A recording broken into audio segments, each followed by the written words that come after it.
pernah pacaran lama kata dia, kemudian waktu berantem dia sampai hidungnya bocor ditonjok, habis itu nyaris jarinya putus, terus jidatnya benjol, dan semua kejadian itu.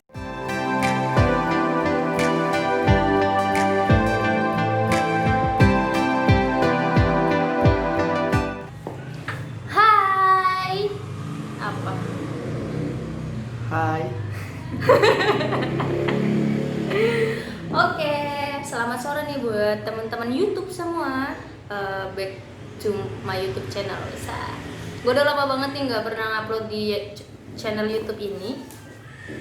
Dan uploadan yang baru ini kita mau ngobrol bareng sama siapa? Kenali diri lu dong. Kalau di medsos itu terkenal Alza Satria. Tapi sebetulnya, Nama asli saya Satria Alza Perdana. oke. Bisa dipanggil Satria atau Alza. Tapi kita udah lama ya nggak ketemu ya. Oke. Selama pandemi kemana aja? Oh, pandemi. Jadi rumah aja. Kerja kan, mah nggak di rumah aja. Aku kerja di bidang finansial Oke. kebetulan. Yang Tapi ketemu orang. menurut PSBB itu dikecualikan masih kerja. Saya kerjanya normal, cuman jam kerjanya aja dikurangi, tapi masuk masih kayak biasa, Senin sampai Jumat lah.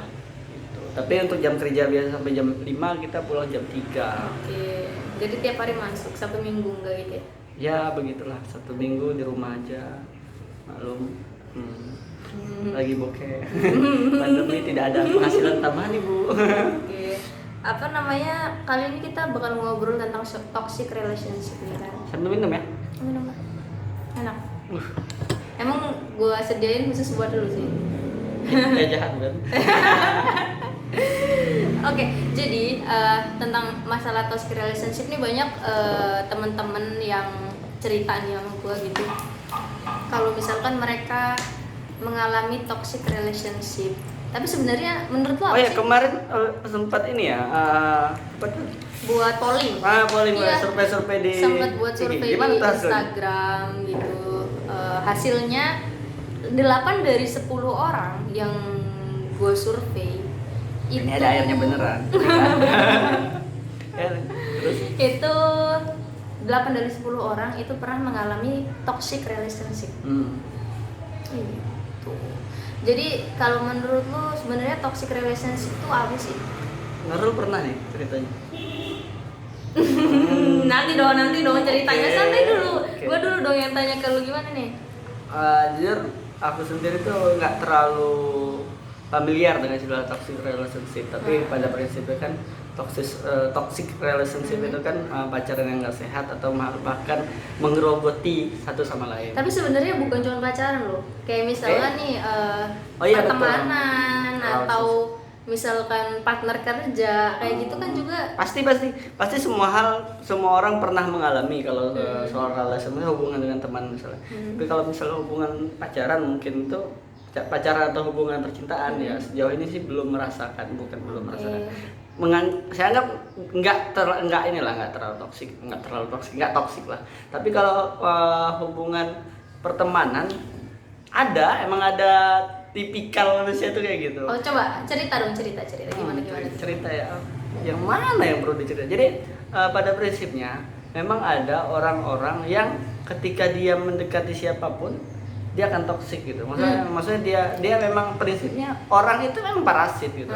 Karena ketika dia dekat ke orang, dia cuman melihat manfaat dari temennya, dan itu ya kita nggak menafik lah, ketika kita berteman paling dalam tanda kutip kita saling memanfaatkan, maksudnya kita saling apa nih yang bisa membantu dia dan sebaliknya gitu. Tapi kan kalau toxic relationship itu toxic dalam pertemanan misalnya, dia selalu menggerogoti kita gitu.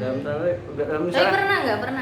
Pernah, makanya aku bilang itu. Misal terus gimana sih cara keluarnya? Maksudnya kalau itu tahun kapan? Tahun berapa? sampai sekarang ada. Sampai sekarang ada. Maksudnya akhirnya kita dengan sadar dan dengan pelan-pelan kita menjaga jarak, dan kita tapi harus itu udah tahu lama kalau lu sadar itu toksik sebenarnya gitu. sudah lama. Enggak, ini yang agak-agak baru sih, maksudnya di pertemanan gitu. Dia terkenal di lingkaran kita misalnya. Soalnya dia terkenal pinjam duit segala macam, dan dengan attitude dia yang nggak bagus. Maksudnya kalau pinjam duit segala macam, ya saya pun terkadang kalau kepepet kan pinjam ke teman. Tapi kita kan punya apa ya? Punya trust, kita punya kepercayaan yang kita gadaikan ketika kita berurusan dengan uang misalnya. Nah dia itu menjadi kebiasaan dia pinjam yang mungkin dianggap biasa aja, dan yang tadinya 1.000 2.000 jadi sejuta 2 juta gitu. Boleh. Kalau aku nggak terlalu peduli soal angka sebetulnya, tapi ternyata amin, semoga setelah video ini omset kita menaik, gaji kita naik. Terus. Bukan soal angka ya, tapi soal komitmen dia kalau masalah pinjam. Dan aku jelas ini bukan soal ininya, karena kan dia misal, jadi aku ada salah satu karyawan misal di kantor itu, dia kebiasaan misalnya kita, ya dia kan digaji, kita digaji, misalnya kita suruh beli makan atau dalam hal misalnya parkiran dan seterusnya, itu kan receh-receh sebetulnya 1.000 2.000, tapi kebiasaan dia itu nggak mau rugi gitu. Misalnya yang harusnya parkiran kalau ada bonnya kan itu dibayar kantor kan, dia pinjam duit kita, dia minta bayar, terus dia ini lagi gibah nggak nih kita? Nggak apa-apa. Bukan gibah, ini kan nggak kita sebutin orang. ini cash by cash kan, ini kasus ya, ini kasus sorry. Terus. Dia minta uang kita untuk bayar parkir misalnya, terus dia rembes ke kantor, akhirnya kan dia dapat itu. Dan ini mentalnya menurutku, mental cheating, mental curangnya itu loh yang membuat kita dongkol. Nah ini yang membuat toksik itu. Akhirnya gimana cara lu buat keluar dari hubungan? Akhirnya kita membuat jarak dengan seseorang itu. Kita batasi lah dia. Maksudnya ketika dia, kalau bahasa orang agak kejam itu, kita nggak usah kasih muka lah sama orang-orang kayak gini, karena dia akan melunjak ketika kita turutin ya. Dia akhirnya terus menggerogoti si induk itu ketika kita ngomongin parasit. Nah, kalau misalkan ngobrolin masalah toxic relationship, kemarin kan setelah gue polling, kemudian gue banyak yang curhat ya? Akhirnya banyak yang curhat gitu sama gue. Boleh dibaca apa curhat yang paling menarik, paling menarik? Gue bacain atau lo yang bacain coba? Gue bacain ya. Ini ada beberapa sih yang masuk. Itu kan tadi kalau misalkan toksiknya si Satria itu tentang apa ya, partner kerja lah, partner kerja yang ya kira-kira bisa kan ada kerja atau teman kuliah dulu kan, atau tetangga, teman tongkrongan kan ada aja kan. Nah kalau perkara, ini ada yang curhat sama gue nih, kalau namanya kan kita nggak bisa sebut ya, jangan disebut. Jadi gue punya temen, dia curhat sama gue gitu. Dia curhat, kata dia gini nih. Aduh, banyak banget nih, panjang, jadi kita lihat ya.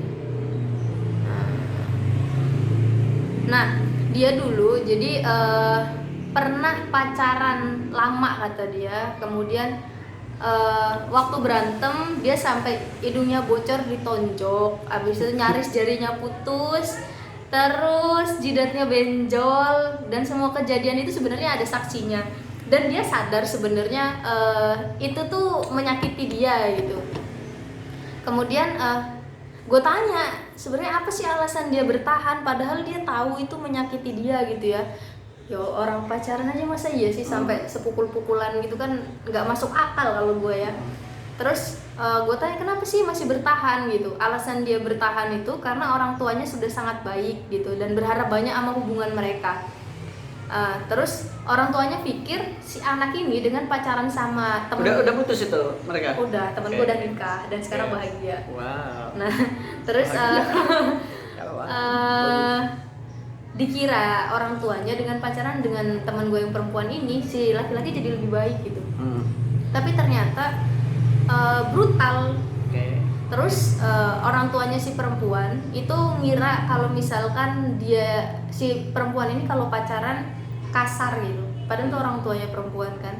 Ternyata imbas kekasaran itu dari yang laki, karena yang laki duluan yang mulai nonjok apa segala macam. Akhirnya yang perempuan juga membela diri gitu loh. Akhirnya mereka kalau misalkan berantem tonjok-tonjokan gitu loh. Seru banget nggak sih? Mungkin mereka ini atlet pencak silat bukan? Atau atlet MMA. Emang mungkin berdua sama berdua-duanya atlet. Ya, nggak apa-apa. Lebih jantan lah mungkin mereka menyelesaikan masalah kan ya. Tapi akhirnya dia ini sih keluar dari zona itu gitu. Dari grup. Dari zona Oh, jadi oke. pacaran itu gitu. Gimana cara dia keluar? Terus kata dia gini nih, dia nggak tahu kalau masih pacaran ternyata dia itu jadi budak gitu, dikasarin terus ya banyak hal gitulah. Kalau menurut lu kayak mana sih kalau misalkan pacaran sampai main fisik kayak gitu? Tapi mungkin Aku jujur mungkin bukan soal terlalu baik atau apa ya. Mau pacaran ataupun pertemanan, aku termasuk yang nggak suka ketika itu menyakiti. Menyakiti ini bukan soal fisik aja gitu. Misalnya omongan gitu itu udah keluar batas menurutku. Misalnya kalau dia maksudnya dia ngomong lu ini misalnya pakai nama-nama hewan, kebun binatang keluar. Aku udah nggak nyaman kalau aku pribadi. Nah mungkin standar orang terkait toleransi itu kan beda-beda. Toleransi apakah toleransi kata-kata bahasa atau toleransi fisik. Tapi menurutku kalau itu udah sampai fisik itu sih nggak sehat banget. Karena itu akan jadi kebiasaan pacaran lo gitu. Apalagi udah menikah. Bahkan ada yang beberapa orang yang pacaran baik-baik aja gitu kan. Tapi setelah dia menikah baru fisik baru kasar ternyata laki. Kebanyakan mungkin ada beberapa laki misalnya oknum-oknumnya laki yang begitu. Tapi nah kalau baru di sebelum menikah aja dia udah kasar gitu dalam artian main tangan, gimana udah menikah itu kan harus dipikirkan lagi sih. Terlebih aku juga berindikasi kalau misalnya dia udah bisa bentak atau nyegak kalau bahasa nyegak kalau Palembang nyegak terus ngomong itu kemungkinan ketika dia sudah menikah lebih dari itu. Nah kalau dia sudah nabok di pacaran macam mana digantungnya kayak karena tapi sebenarnya ya kalau misalkan ngomongin tentang toleransi kita terhadap kata-kata dan kekerasan misalkan, mungkin ada orang yang berpikir ya mungkin nanti dia bisa berubah, mungkin dia nanti bisa berubah atau apa. Tapi kalau menurut gue sekali laki-laki itu pernah mukul itu dia nggak mungkin bisa berubah kalau kata gue. Tabiat kalau ada orang. Tabiat itu maksudnya bawaan dan personalitinya dia. Nah itu yang susah kita rubah. Karena aku pribadi itu melihat bahwa susah kita merubah yang itu udah menjadi bawaan dia gitu. Jadi ketika lu punya relasi atau punya pertemanan atau berstatus pacaran atau apapun itu, ketika kita lihat tabiatnya udah tidak kita sukai gitu, maksudnya nggak bagus, kita mendingan mundur deh gitu. Jangan memaksakan dan ini orang mungkin bisa baik misalnya berteman misalnya yang tadinya kata-katanya gitu. Akhirnya takutnya khawatir kita ini kan nggak strong kali ya maksudnya. Ya khawatir kayak si cewek tadi mungkin akhirnya si cewek tadi malahan dia yang berubah ikut si laki-lakinya gitu. Bener. Mungkin karena kalau misalkan menurut gue ya namanya hubungan gitu, kalau semakin kita deket kita semakin banyak mengcopy gitu gak sih? Betul ya kan?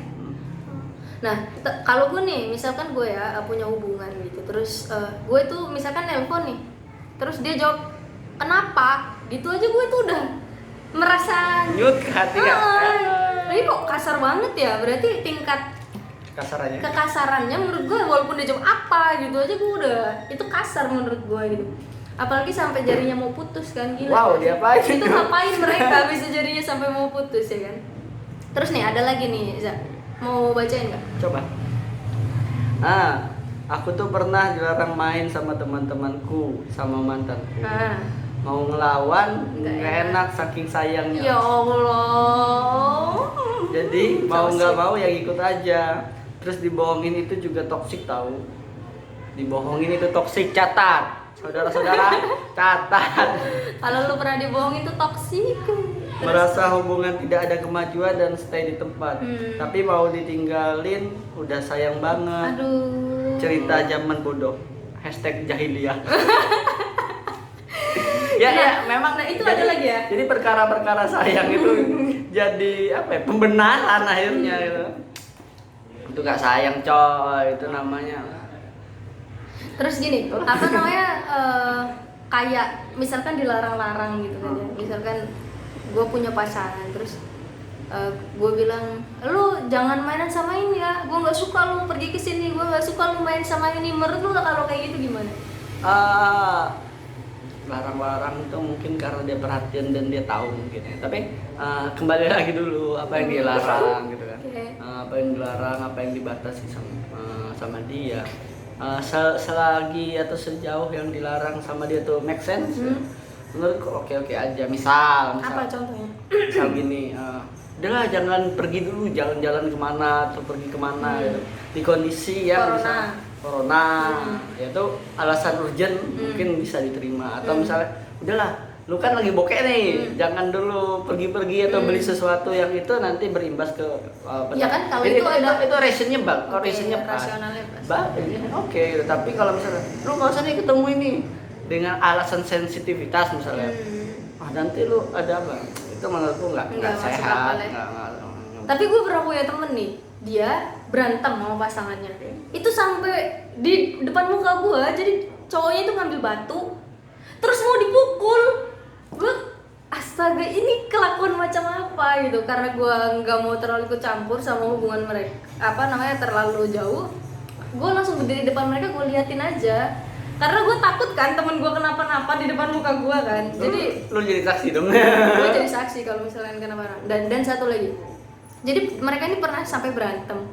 Terus temen gue itu nggak dimaafin kalau misalkan dia nggak jalan kaki dari kosan ke rumah laki-laki itu. Wow. Jadi itu jaraknya. Terus jalan. Lo Nggak, terus jalan dulu kan? jalan. Wow, oke. Jalan.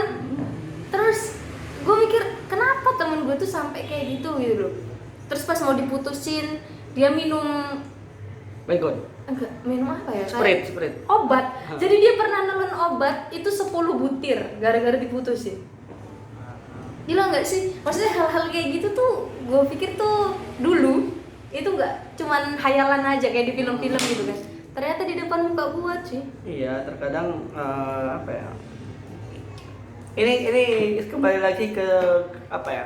Standar berpikir orang gitu. Maksudnya memang ada orang-orang yang kayak gitu. Maksudnya ada cerita lucu nih. Apa? Aku punya cerita yang jadi temanku pacaran lah. Jadi aku pergi bareng dia. Ini kembali lagi kita ngomongin soal sensitivitas seseorang misalnya, beda-beda itu. Pacaran dia, maksudnya dia di depan sama ceweknya. Ceweknya itu temanku ya, si cowok itu ringin gitu. Terus di tengah jalan ada motor yang motong dia, RX kan gede suara, gitu. Wer. Iya, terus dia berhenti tuh. Kamu pindah ke sana, kuncor dulu. Aku cengak dong. Jadi tingkat emosinya tinggi sekali, maksudnya. Yang mas aku biasa aja sih, maksudnya nggak apa-apa. Ya, yang harusnya kita sebagai orang waras sih harus ngalah aja menurutku gitu. Tapi bagi dia, wah itu ngehina saya dan harus kita enggak bisa saudara-saudara. Kalau menurut lo nih, kalau pernah apa kayak tadi kan, maksudnya sadar di posisi yang toxic relationship gitu. Tapi susah banget nih buat move gitu. Karena yang tadi posisi nyaman itu, kita kan berada di posisi nyaman walaupun nggak nyaman, maksudnya itu udah jadi status quo. Itu paling susah ketika kita mau keluar dari situ. Ketika kita mau keluar dari tempat yang itu sudah jadi kebiasaan, itu udah menjadi bagian dari hidup kita. Kita menganggap itu bagian dari hidup kita gitu. Nah, itu butuh keberanian saudara-saudara untuk take it, untuk keluar.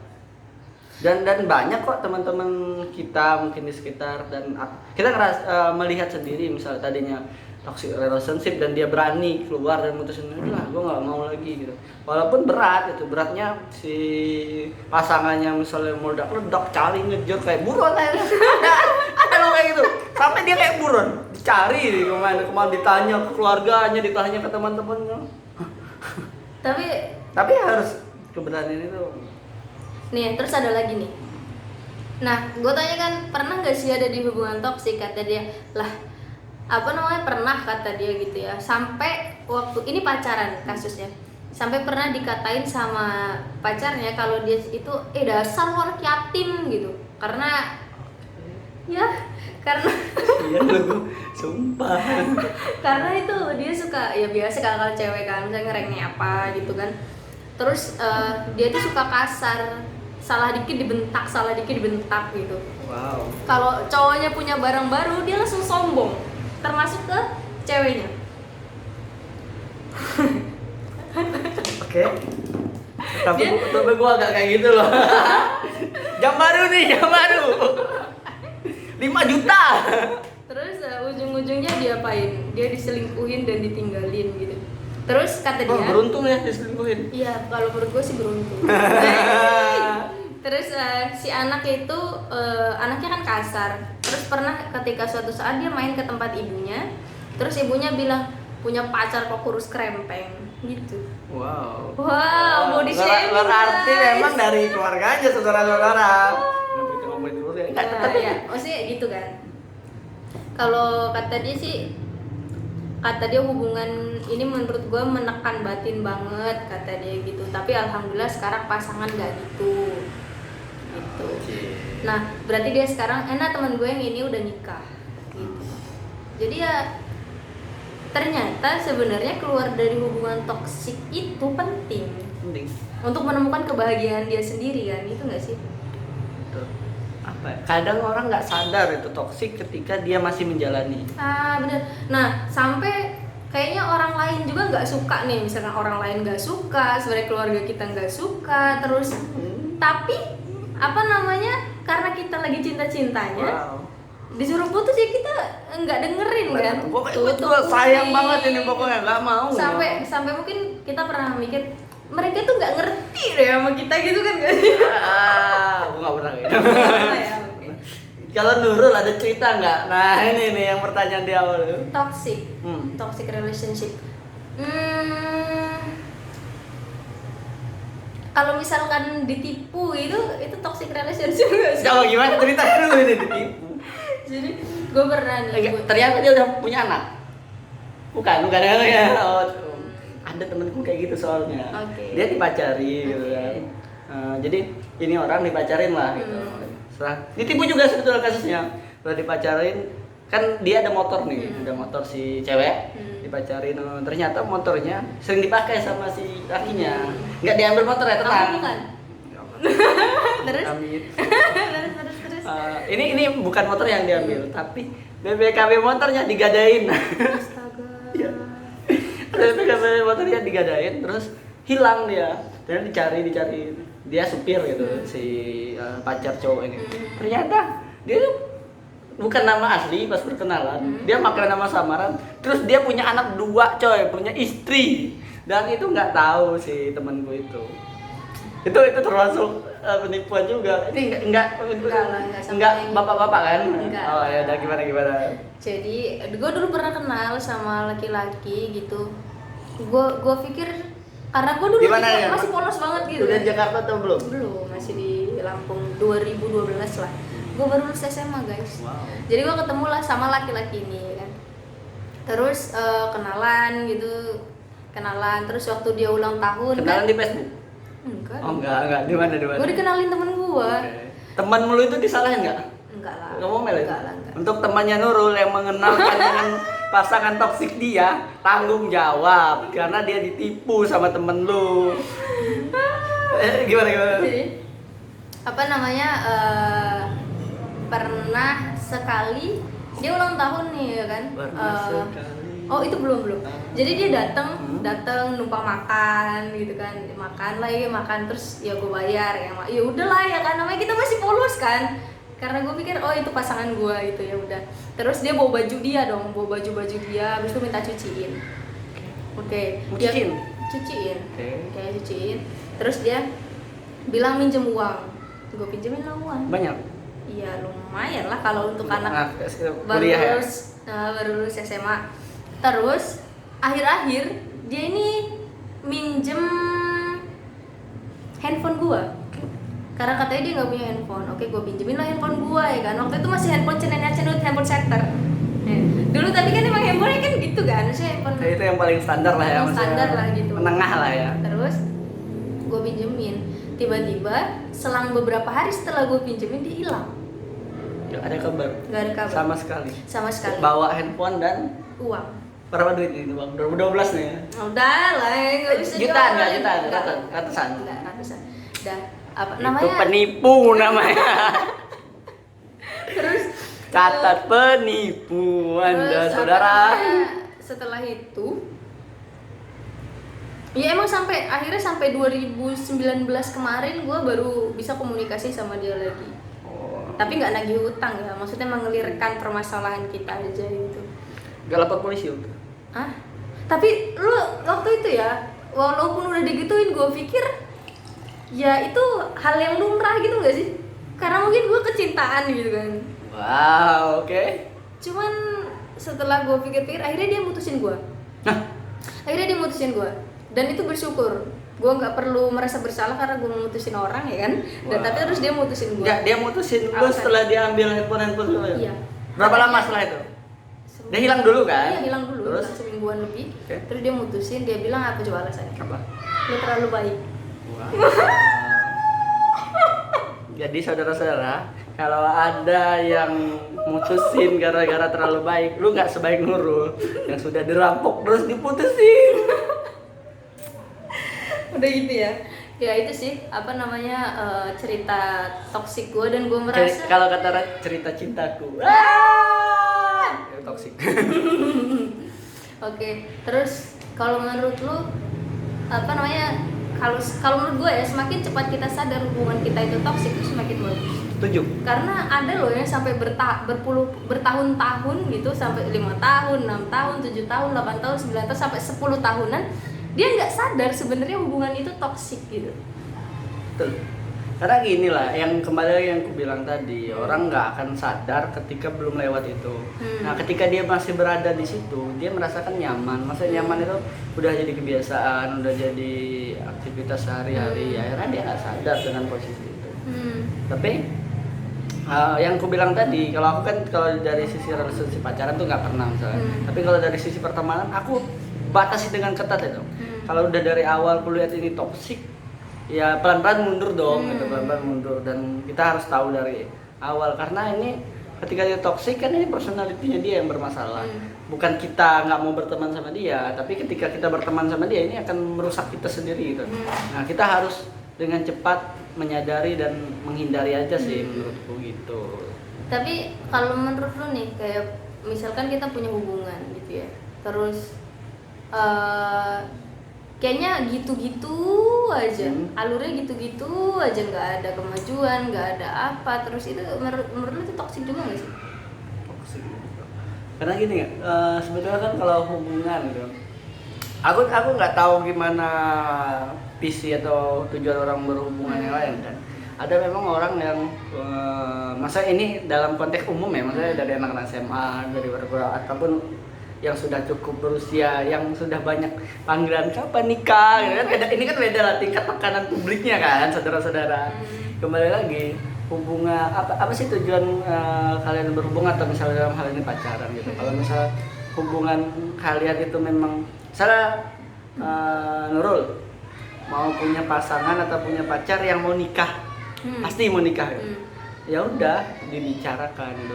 Gue pokoknya mau nikah gini-gini, lu mau nggak? Kalau nggak, gue harus kasih orang, maksudnya bukan kasih kesempatan yang lain kayak gitu kan harus di-clean-kan gitu. Atau ya udahlah kita jalanin ini karena kita sendiri satu sama lain, mungkin dianya atau Nurul ini belum yakin, ya udah kita jalanin ini sembari kita meyakinkan diri masing-masing gitu.